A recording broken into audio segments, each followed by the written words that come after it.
trusted news source, ABC6 News at noon.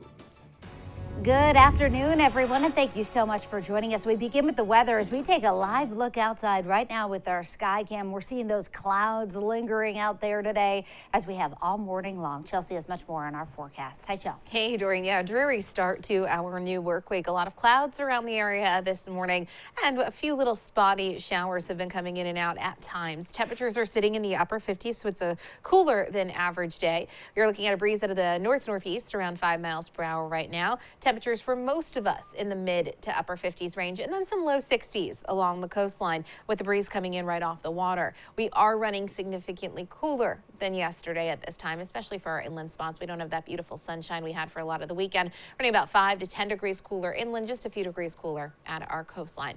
Satellite radar image right now shows you that the rain showers that are moving through are spotty. Some of us are seeing rain, others are dry, and that's going to be the case for the remainder of the afternoon. We get some on and off showers at times, and then it'll be overnight that we have the risk of some heavier downpours moving into the area. This is all stemming from a low system that's spinning over the Great Lakes, actually getting some snow in Chicago from this low system. For us, we won't get that cold, but this low will bring in some cooler temperatures towards the middle portion of the week. Today, we should hover in the low 60s range. Average high is 63. So we're right around average. I'll let you know more about some steadier showers overnight and what to expect the rest of the week in just a few minutes. Doreen? All right, Chelsea, thank you. Now to our top story. 2 suspects arrested in Cranston for a home invasion went in front of a judge this morning. And perhaps even more interesting than that manhunt related to the case is the prior history of one of the suspects here in Rhode Island. ABC6 News reporter Natalie Norrie is live outside the courthouse in Warwick with these new details at noon. Natalie? That's right, Doreen. Devin Silva is facing multiple charges in this case, primarily connecting him with the stolen vehicle, but that's his second stolen car in just the last 3 months. Now, Silva is also a bail violator from his previous offenses on 3 separate cases, including disorderly conduct on the Block Island ferry this summer, as well as firearm and drug charges. He was held through the weekend without bail. As of today, he was given a $25,000 bail and is expected back in court next Monday to review. Miguel Vargas was also seen. He posted bail but is not able to leave the state of Rhode Island, and he's expected back in court January 9th of next year. Both men were charged with stolen vehicle, conspiracy of stealing a vehicle, obstructing a police officer, and resisting arrest. Now, there is still a third suspect involved in this that police are working to locate, and they ask the public that if there's any additional information that they can share to please reach out. For now, reporting live in Warwick, Natalie Norrie, ABC6 News. All right, Natalie, thank you. Now new at noon, the resurfacing project on Route 114 in East Providence and Barrington is now complete. Local leaders cut the ribbon, signaling the end of paving and related detours there. This was an $11 million project. The Rhode Island DOT says it was a priority because it's the main point of access for Rhode Island's East Bay, and it was in very poor condition. Funds came from a federal Infrastructure Investment and Jobs Act. And developing news in Connecticut today, new body camera footage in the deadly shooting of 2 police officers in Bristol. That footage, released by the Office of the Inspector General in Connecticut, shows the moments that a third officer took that suspect down. ABC's Rena Roy has the latest. Shots fired, shots fired. Dramatic body camera footage, authorities say, shows the moment gunfire erupted in Bristol, Connecticut, killing 2 police officers last week. Officer shot, officer shot. The vantage point from a third officer who was also shot Ugh. in what investigators are calling a planned ambush. Just before 11 p.m. last Wednesday, police got a 911 call for a domestic violence incident between 2 brothers. Shots fired, officer down. When officers arrived, authorities say the shooting began. That 911 call appearing to be a deliberate attempt to lure officers into a trap. Sources say the suspect, 35-year-old Nicholas Brutcher, was armed with an AR-15 style rifle, killing Officer Alex Hamzy and Sergeant Dustin DeMonte, injuring Officer Alex Iarato. Police say the suspect fired more than 80 rounds. Iarato, seen on that body camera footage, firing a single fatal shot from behind his police cruiser, killing the alleged gunman. One down. Suspect down. His brother hospitalized with injuries.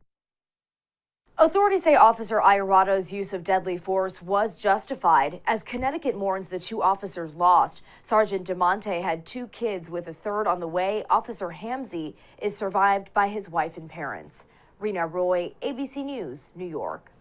And happening today in Woonsocket. Police say they are reviewing arrests made at Autumn Fest last week. This following complaints from the Black Lives Matter PAC Rhode Island saying officers used excessive force in this arrest here. They shared this cell phone video of it with ABC6. The group is planning a press conference today. It's at 4 p.m. in Woonsocket at the World War II Veterans Memorial Park.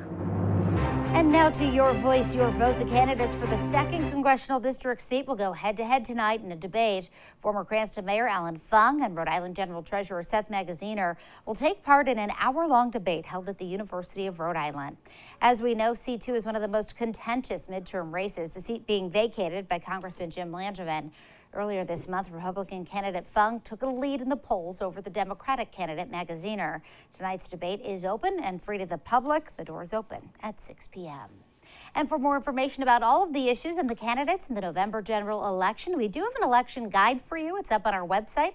Just log on to ABC6.com. And focusing on our schools now, the town of Somerset set to vote tonight on whether or not to add more student resource officers in district schools. The high school currently has 1 officer.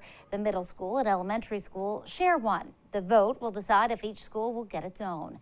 The town meeting starts at 6 p.m. at Somerset Berkeley Regional High School. Still to come here on ABC6 News at noon, a mobile message board with a vulgar message about the president on full display in New Hampshire. And in Ukraine, people are bracing for another brutal week as the attacks there intensify.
In national headlines today, police in New Hampshire are investigating after a DOT sign is hijacked and altered with a derogatory remark about the president. Now, we can't show you the message or even describe it or even abbreviate the word. It is 4 letters and it's vulgar and it's followed by the name Biden.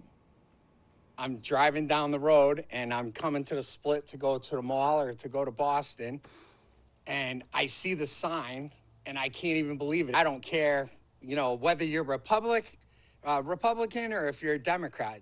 It's just like wrong on so many levels. Officials say the sign was part of a bridge rehab project and it was supposed to say shoulder closed. The investigation will include the DOT construction engineers and contacting the contractor to figure out the last person responsible for the message board. And now to the war in Ukraine and the new round of attacks on the country's capital. Officials say Russia targeted Kyiv with suicide drones provided by Iran, even as Ukraine continues to make gains in the southern region of Kherson. Today, the U.S. and NATO kick off nuclear drills with Russia, planning their own. Here's ABC's Ika Jachi. Plumes of smoke can be seen rising into the sky in Kyiv after the city was rocked by Russian aerial attacks early Monday morning. In a social media post, Ukrainian President Zelensky claims Russia attacked the capital city with mostly self-destroying drones supplied by Iran. Iran has denied providing Russia with the weapons. Ukraine's defense ministry claims their troops shot down 37 Russian drones and 3 cruise missiles. Still, the blast hitting several residential buildings, according to Kyiv's mayor. Emergency workers combing through the rubble, looking for survivors. ABC's Britt Clennett is on the ground. Firemen were able to pull out several people, but at least 3 were killed, including, we're told, a pregnant woman. Despite Russia's latest assault, Ukraine still on the attack in other areas. Ukraine claims its forces have taken back control of nearly 100 villages in just 10 days, mostly in the southern Kherson region. Over the weekend, 2 gunmen opening fire in the Belgorod region, killing 11 Russian volunteer soldiers and injuring 15 more, as they were preparing to deploy to Ukraine. Russia calling it a terror attack. As tensions continue to rise, the U.S. and NATO kicking off nuclear training exercises in Europe. The pre-planned drills involving 14 countries with up to 60 aircraft. Russia planning to hold its own nuclear drills this month, likely to include live missiles. And Ukraine's nuclear chief says the Zaporizhia nuclear power plant is once again disconnected from the power grid after Russian shelling. The plant was running on diesel generators after a short-term voltage drop. Ukraine's nuclear energy company calling for a demilitarization around the power plant. Ike Ajachi, ABC News, Washington. And members of the popular K-pop band BTS are joining the military. They're required to enlist under mandatory South Korean law. Men in the country are required to serve in the Army for 18 months by the time they are 28. The band's record label saying the band wants to respect the needs of the country, adding the time is now. They plan to reunite in 2025. Still to come here on ABC6 News at noon, details on Walmart's offering of over-the-counter hearing aids after a big rule change from the FDA. We're going to check back in with Chelsea, too, for more on the rain and that full 7-day forecast, too. That's all when we come back.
Back now with news on your health. And Walmart is now selling hearing aids over the counter for the first time in company history.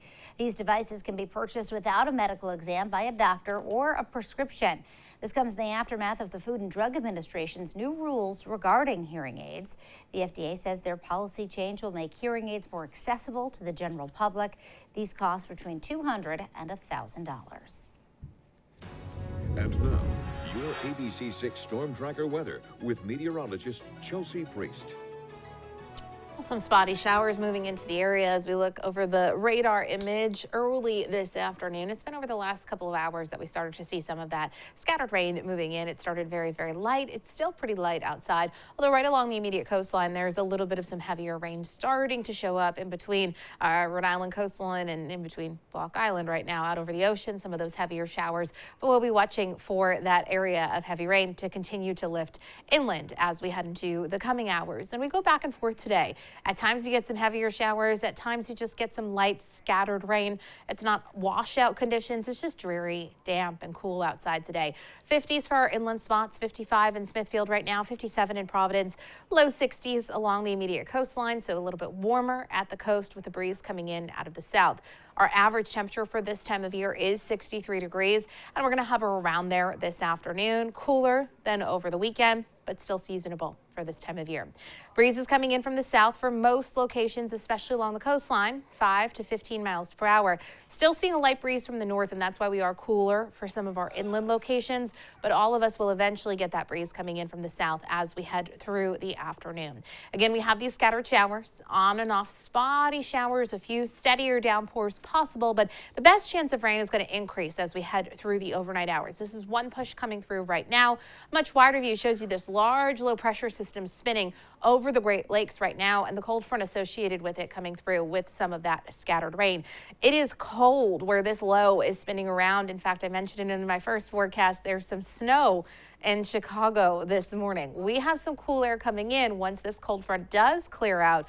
Not that cold, though. Our highs today are going to top out in that low 60s range, seasonable, but you can see where that low is spinning around. Temperatures are topping out only in the low 40s, so some very cool temperatures towards the Great Lakes today. For us, we end up with some cooler air moving in for Wednesday and Thursday, but not that cold, just slightly cooler than average. Hour by hour, what you're looking at is on and off showers through the afternoon. This is 8 o'clock. There's some heavier rain just off to our west, and we'll track that overnight. I have this now stopped at about 2 o'clock. The potential for some heavier showers and a few rumbles of thunder will be possible, especially through the south coast of Massachusetts. From there, we gradually dry out by tomorrow morning. We start to clear out from west to east, and by tomorrow afternoon, you get some sunshine popping through. Overnight with clear conditions, temperatures do dip down into the upper 30s and low 40s for overnight lows, so a chilly start to our Wednesday. Wednesday looks nice and sunny. Highs will only be in the 50s. In terms of rainfall, we're talking about a quarter of an inch to half an inch of rain. Out towards the Cape, we're looking at some slightly higher totals expected where there's some heavier downpours. Scattered rain, cooler conditions outside this afternoon. Tonight you have scattered showers, but there may be some heavier downpours and isolated rumbles of thunder. Temperatures in the 50s with areas of fog. Morning showers tomorrow. We dry out for the afternoon. You'll get a bit brighter gradually as the day goes on. From west to east, high temperatures around 60 degrees. 50s on Wednesday and Thursday. On Friday, we're seeing temperatures that'll be in the 60s range, mid 60s as we head into the weekend. Definitely stay tuned for those scattered showers this afternoon. Yeah, definitely damp out there. Okay. All right, Chelsea, thank you. Well, still to come here on ABC6 News at Noon, what you need to know ahead of the holiday shopping season about the way retailers are overhauling their return shipping policies.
Back now with your consumer news and something everyone who shops online should know. Those free online returns could be coming to an end for some sellers. ABC's Rebecca Jarvis has more. This morning, as the holiday shopping season ramps up, buyers beware.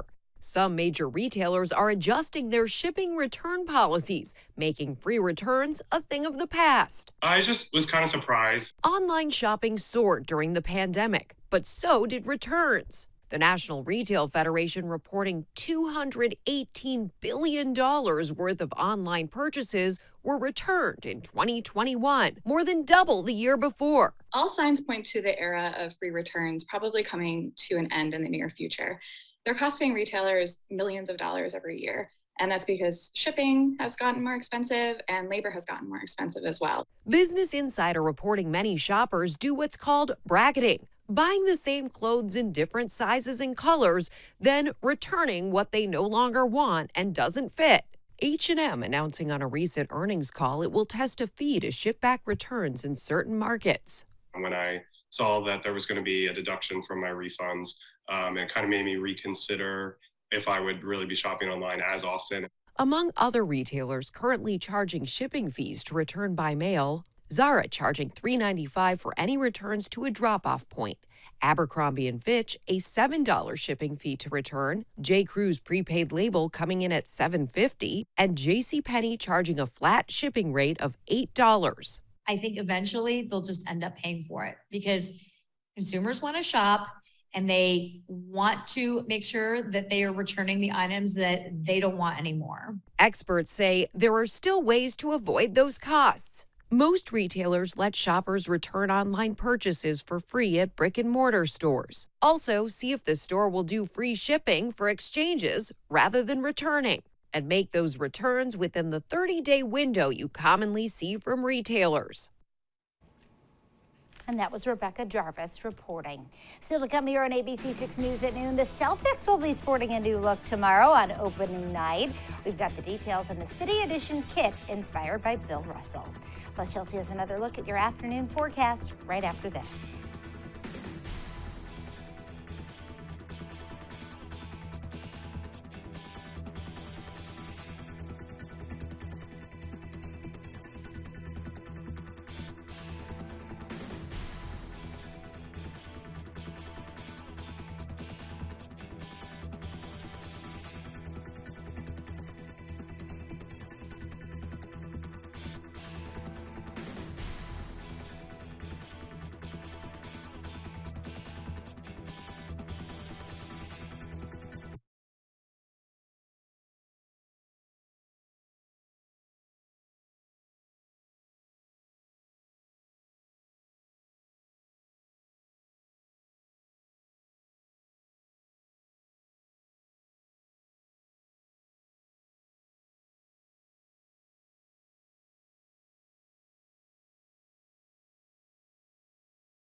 Well, the Celtics today unveiling their new City Edition uniforms, a special version this year to pay tribute to Bill Russell. The C's legend died at 88 this summer. Every court in the NBA will bear his number this year, and these new C's jerseys feature gold. The team saying that's to celebrate Russell's incomparable career, during which he won 11 championships in 13 years. The team was actually collaborating with Russell on these uniforms. That's pretty neat. That's very cool. Yeah. And I love that every single team's court Well, it just is shows going the to impact he had on the game. Exactly. Yeah. Obviously, the Celtics would do it, but to show that every single team, it's very Mhm. cool. We are looking at kind of a dreary start to our work week. Temperatures hovering around 60 degrees. That's about average for this time of year. Some scattered showers already moving through. The better chance of rain and some steadier rain comes through overnight, although it's not something that everybody sees. It's kind of hit or miss. The best chance of some higher rainfall totals, and that's still maybe about an inch happening through far southeast Mass. We'll wake up tomorrow morning damp. From there, we gradually dry out. We gradually clear out. We'll be breezy and cooler on Wednesday, waking up in the upper 30s in some spots and low 40s. Highs both Wednesday and Thursday in the upper 50s range with sunshine, and then it actually looks like we warm up a bit through the end of the week. And looking ahead, I know it's Monday, but looking ahead to the upcoming weekend, temperatures closer to 70. On a dreary day like today, it's never too soon. All right, Chelsea, thank you. And thank you for joining us for the news at noon. The news continues first at 4. Have a great day, everybody.